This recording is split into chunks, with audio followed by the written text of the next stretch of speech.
Ekuacioni i elipsit, pjesa e 5. Të shkruhet ekuacioni i elipsit me qendër në origjinën e sistemit koordinativ, që kalon nga pika M me koordinata 2-2 dhe me diametrin e madh 8 që shtrihet në boshin OX. Në një sistem koordinativ, vendosim qendrën e elipsit në origjinën e sistemit koordinativ, pozicionojmë pikën M me koordinata 2-2, si dhe vendosim diametrin e madh, një segment i cili shtrihet në boshin OX dhe gjatësia e tij është 8. Kuptohet që qendra e elipsit do të gjendet në mesin e këtij segmenti. Pra me këto të dhëna ne mund të marrim një parafytyrim për formën e elipsit, e cila siç shihet nga figura, por dhe nga fakti që diametri i madh është i vendosur në boshin e x-eve, prezanton një zgjatje të elipsit në drejtimin horizontal. Pra, forma e përgjithshme e ekuacionit të elipsit për rastin ton do të jetë e tillë që të panjohurën x do ta përmbaj pra tek thyesa që ka anë në katror si emërues. Nga ana tjetër, fakti që qendra e elipsit gjendet në origjinën e sistemit koordinativ na thotë që koordinatat e qendrës janë 0, 0. Pra në vend të x0-s dhe y0-s mund të zvendësojmë 0-t dhe kështu numëruesi i thyesës së parë x minus x0 në fuqi të dytë do prezantohet si x në fuqi të dytë, ndërsa numëruesi i thyesës së dytë y minus y0 në fuqi të dytë do prezantohet si y në fuqi të dytë.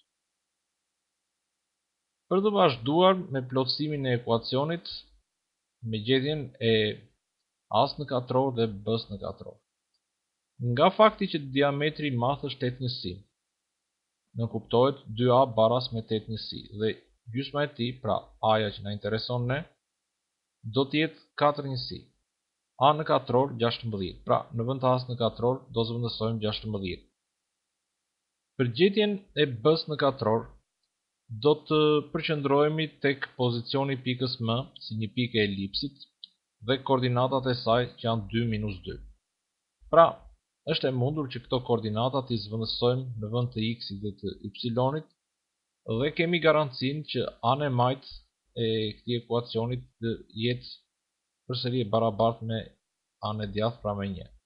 Kështu që bëjmë pikërisht zvendësimin e 2-shit në vend të x-it dhe minus 2-shit në vend të y-it. Do marrim këtë barazim të ri, pra 2 në fuqi të dytë mbi 16 plus minus 2 në fuqi të dytë mbi b katror baras me 1. Dhe më tej bëjmë shndërime tek ky barazim për të gjetur vlerën e b-s në katror, që do ta zvendësojmë tek ekuacioni ynë. Pra, nga veprimet që u kryen, përcaktuam b në katror të barabartë me 16/3. E zvendësojmë këtë vlerë tek emëruesi i thyesës së dytë